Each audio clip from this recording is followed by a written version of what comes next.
Assalamualaikum warahmatullahi wabarakatuh.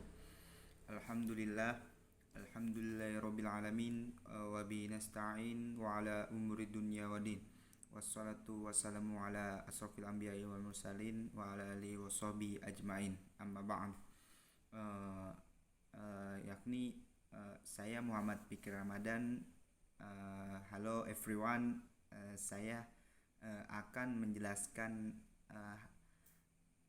tugas UTS yang telah diberikan oleh dosen saya, yakni Bu Haja Debik Nabilatul Fauziah LC MA. Mudah-mudahan diberkahkan umurnya, dipanjangkan umurnya, disehatkan badannya, serta yang menjadi cita-cita beliau ini digampangkan oleh Allah Subhanahu wa taala. Amin amin ya rabbal alamin. Oke, baik. Di sini saya akan menjelaskan hadis tentang kepemimpinan wanita gitu dalam perspektif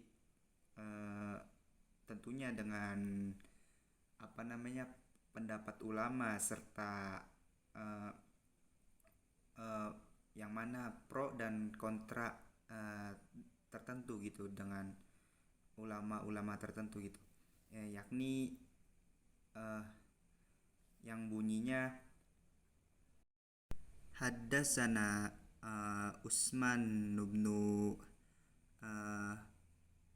Hasim Haddasana Aufun an Hasani an Abi Bakratan qala laqad nafa'anillahu bikalimatin ayyamal jamil qala lamma balagun nabi sallallahu alaihi wasallam an farisa malakum nata kisra qala lan yuflihu qaumun walau amrohum mar'atan. Usman bin Hasim telah menceritakan kepada kami, Auf telah menceritakan kepada kami dari Hasan dari Abi Bakr, dia berkata, sungguh Allah Subhanahu wa taala telah memberi manfaat kepadaku dengan sebuah kalimah yang telah aku dengar dari Rasulullah pada waktu perang Jamal, sesudah hampir aku berebut dengan pasukan yang mengendarai onta yang dipimpin oleh Ibunda Siti Aisyah. Aku pun ikut berperang bersama mereka. Dia berkata ketika ada berita bahwasannya seorang Persia memberikan kepemimpinannya kepada binti Kisrah gitu ya. Nabi bersabda, tidak akan sukses suatu kaum yang menyerahkan urusan untuk memimpin mereka kepada perempuan. Bukhari 2603 dan 978. Dari pengertian hadis yang tadi, mungkin perempuan itu pada saat di zaman Nabi Shallallahu Alaihi Wasallam gitu ya, sedang bobrok-bobroknya gitu. Bahkan ya barang siapa yang melahirkan bayi perempuan gitu, mereka akan dibunuh secara hidup-hidup, bahkan dikubur secara hidup-hidup. Makanya Nabi Shallallahu Alaihi Wasallam takut gitu dengan kepemimpinan wanita ini, karena ya di balik kepemimpinan itu pasti wanita ini kan sesuatu yang lemah lembut, pasti ada orang yang mengendalikan sesuatu gitu. Jadi wanita ini mudah goyah dalam sama laki-laki gitu. Bahkan ya pemimpin ini kan cocoknya kepada laki-laki gitu. Mungkin bisa diberikan kepada perempuan itu dalam memimpin keluarganya gitu, anaknya atau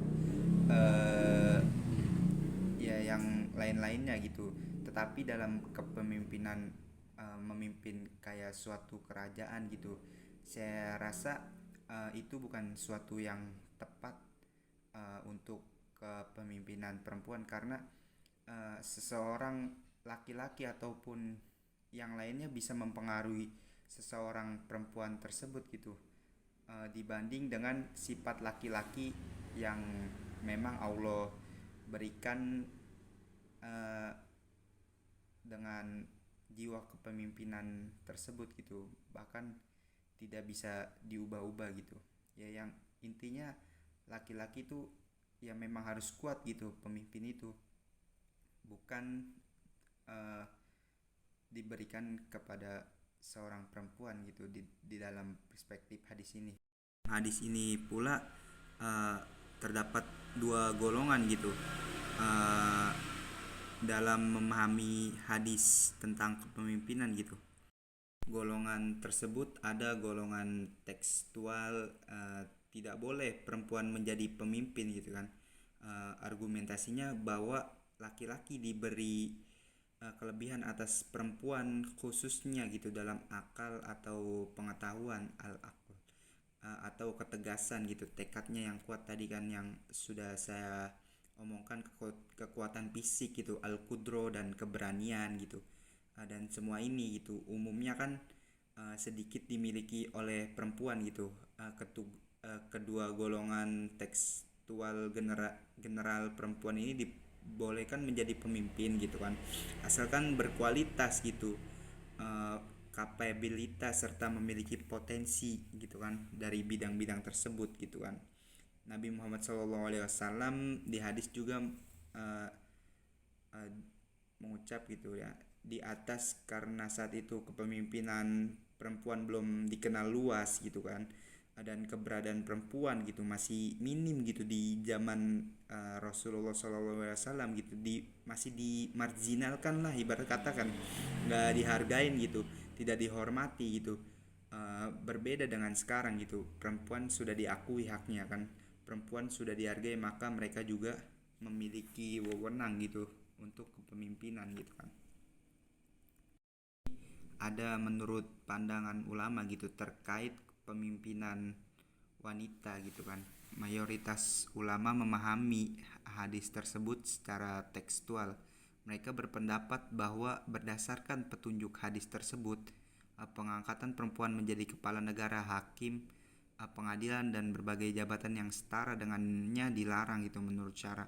Perempuan hanya diberikan tanggung jawab untuk menjaga suami gitu. Menurut Imam Al-Qotbi, menurut Imam Ar-Razi, kelebihan laki-laki meliputi dua hal, yaitu ilmu pengetahuan dan ilmu fisik. Akal pengetahuan laki-laki menurutnya melebihi akal dan pengetahuan perempuan, dan untuk mempekerjakan pekerjaan keras itu yang lebih sempurna gitu kan.